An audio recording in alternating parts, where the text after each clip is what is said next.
सभी प्रभु भक्तों को राधे राधे।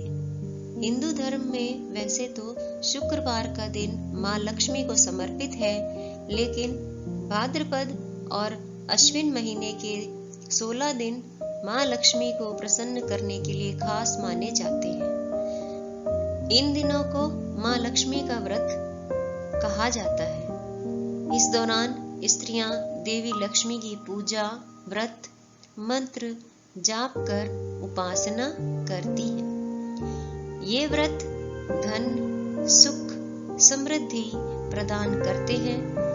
महालक्ष्मी व्रत कोई भी कर सकता है, लेकिन अगर आप व्रत नहीं कर पा रहे हैं तो इन शुभ दिनों में रोजाना महालक्ष्मी स्तोत्र का पाठ अवश्य करें। ये 16 दिन व्रत रखने के समान पुण्य देता है। यह व्रत भाद्र मास की शुक्ल पक्ष की अष्टमी को रखा जाता है, यानी कि इसी दिन ये व्रत शुरू होता है। इस व्रत को 16 दिन तक रखते हैं। इस मंत्र को पढ़कर ये संकल्प करें, करिष्येऽहं महालक्ष्मी वर्तते तत्वत परायणः अविघ्नेन मे मातु समाप्तिं त्वत्प्रसादतः। हे देवी, आपकी सेवा में तत्पर होकर आपके इस व्रत का पालन करूंगी। आपकी कृपा से यह व्रत बिना विघ्नों के पूर्ण हो। आइए अब इस व्रत का विधान भी हम जान लेते हैं। 16 तार का डोरा लेकर उसमें 16 गांठ लगा लीजिए। उसके बाद हल्दी की गांठ घिसकर डोरे को रंग लीजिए। रंगने के बाद डोरे को हाथ की कलाई में बांध लीजिए। यह व्रत अश्विन कृष्ण अष्टमी तक चलता है।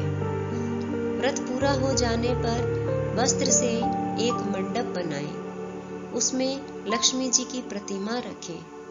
प्रतिमा को पंचामृत से स्नान करावें। 16 प्रकार से पूजा करावें। रात्रि में तारों गणों को पृथ्वी के प्रति अर्घ्य देवें और लक्ष्मी की प्रार्थना करें। व्रत रखने वाली स्त्री ब्राह्मणों को भोजन कराएं, उनके हवन कराएं और खीर की आहुति दें। चंदन, तालपत्र, पुष्पमाला, अक्षत, दूर्वा, लाल सूत, सुपारी, नारियल तथा नाना प्रकार के पदार्थ नए सूप में 16-16 की संख्या में रखें। फिर लक्ष्मी जी को अर्पण करें।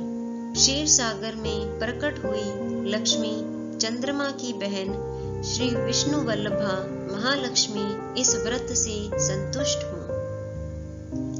इसके बाद 4 ब्राह्मण और 16 ब्राह्मणियों को भोजन कराएं और दक्षिणा देकर विदा करें। उसके बाद स्वयं भोजन ग्रहण करें।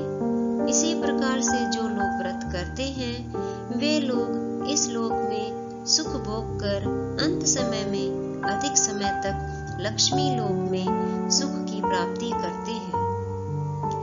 एक समय महर्षि श्री वेदव्यास जी हस्तिनापुर पधारे तो महाराज धृतराष्ट्र उनका आदर सत्कार कर राजमहल में ले आए।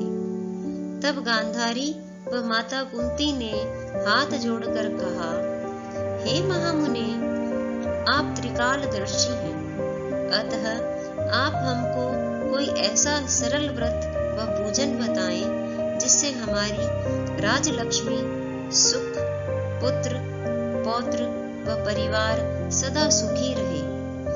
तब व्यास जी ने कहा, मैं एक ऐसे व्रत का वर्णन करता हूँ जिससे घर में लक्ष्मी का निवास होकर सुख वैभव की वृद्धि होगी। वह महालक्ष्मी का व्रत है जो प्रतिवर्ष अश्विन कृष्ण अष्टमी को किया जाता है।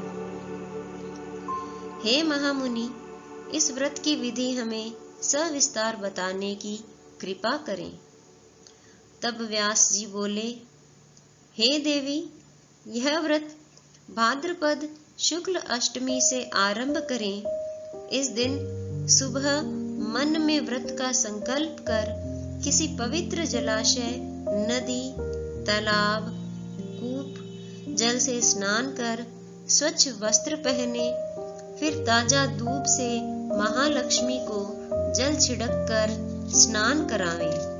फिर 16 धागों का गंडा बनाकर प्रतिदिन एक एक गांठ लगाएं। इसी प्रकार 16 दिन तक 16 गांठ का गंडा तैयार कर अश्विन कृष्ण अष्टमी को व्रत करें।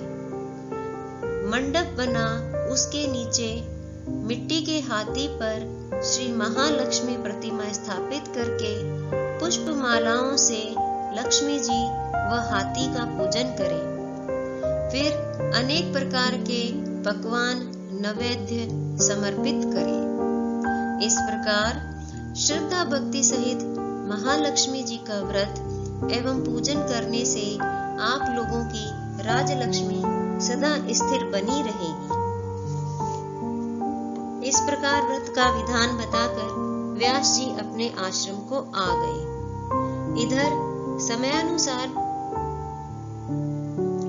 भाद्रपद शुक्ल अष्टमी से राजघराने व नगर की समस्त नारियों ने श्री महालक्ष्मी व्रत को आरंभ कर दिया। बहुत सी स्त्रियां गांधारी के साथ इस व्रत में साथ देने लगी तथा कुछ स्त्रियां माता कुंती के साथ व्रत आरंभ करने लगी। इस तरह गांधारी व कुंती में कुछ द्वेष भाव चलने लगा। ऐसा होते होते जब व्रत का 16वां दिन अश्विन कृष्ण अष्टमी का आया तो उस दिन प्रातः काल से ही नगर की स्त्रियों ने उत्सव मनाना शुरू कर दिया और सभी नर नारी राजमहल में गांधारी के यहाँ आकर तरह तरह के महालक्ष्मी के मंडप और मिट्टी के हाथी बनाने लगे। गांधारी ने नगर की सभी प्रतिष्ठित स्त्रियों को बुलाने के लिए सेवक भेजा, परंतु माता कुंती को नहीं बुलाया गया। राजमहल में वाद्यों की ध्वनि गूंजने लगी। सारे हस्तिनापुर में खुशी मनाई जा रही थी। इधर माता कुंती ने अपना अपमान समझकर बड़ा रंज मनाया और व्रत की तैयारी नहीं की। इतने में महाराज युधिष्ठिर, भीम, अर्जुन, नकुल, सहदेव, पांचों पांडव उपस्थित हुए। अपनी माता को रंज में उदास देख अर्जुन बोला, हे माता, आप इतनी दुखी क्यों हो? तब माता कुंती ने कहा, हे पुत्र, यह अति अपमान है। इससे बढ़कर और क्या दुख हो सकता है? आज हमारे नगर में श्री महालक्ष्मी व्रत का उत्सव मनाया जा रहा है और उस उत्सव में राजरानी गांधारी ने समस्त नगर की स्त्रियों को सम्मान सहित बुलाया है, परंतु द्वेष के कारण मुझे अपमानित करने के लिए उत्सव में नहीं बुलाया है। अर्जुन ने कहा, हे माता, क्या यह पूजा सिर्फ दुर्योधन के महल में ही हो सकती है या उसे आप अपने घर में कर सकती हैं? परंतु वह साज सम्मान इतनी जल्दी तैयार नहीं हो सकता, क्योंकि गांधारी के 100 पुत्रों ने मिट्टी का एक विशाल हाथी तैयार करके पूजन के लिए सजाया है। वह सब तुमसे नहीं बन सकेगा। उस उत्सव की तैयारी आज सुबह से ही हो रही है। अर्जुन बोला, हे माता, आप पूजन की तैयारी कर सारे नगर को बुलावा भेज दे। मैं आपको पूजन के लिए इंद्रलोक से इंद्र के ऐरावत हाथी को बुलाकर आपको पूजन के लिए उपस्थित किए देता हूँ। आप अपनी तैयारी करें। इधर माता कुंती ने भी सारे नगर में पूजा का ढिंढोरा पिटवा दिया और पूजा की विशाल तैयारी करने लगी। तब अर्जुन ने इंद्रदेव को ऐरावत भेजने के लिए पत्र लिखा और एक दिव्य बाण से बांधकर उसे धनुष पर रखकर देवलोक की सभा में भेज दिया।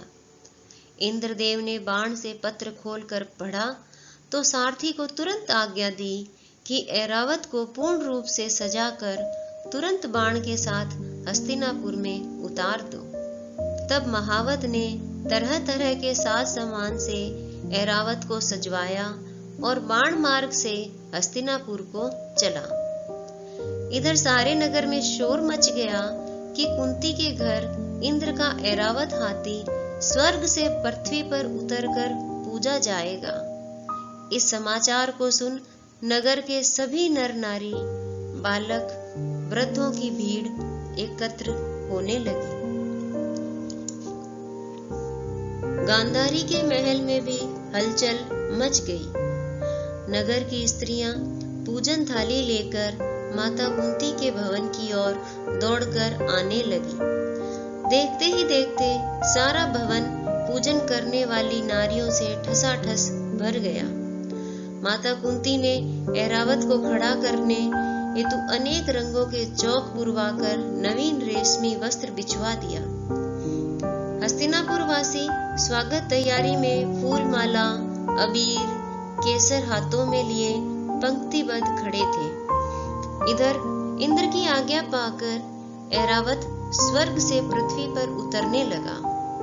ऐरावत के दर्शन होते ही सारे नर नारियों ने जय जयकार करना आरंभ कर दिया। सायंकाल के समय ऐरावत माता कुंती के भवन के चौक में उतर आया। तब सब नर नारियों ने पुष्प माला, अबीर, केसर आदि चढ़ाकर उसका स्वागत किया। पुरोहित द्वारा ऐरावत पर महालक्ष्मी जी की मूर्ति स्थापित करके वेद मंत्रों द्वारा पूजन किया गया।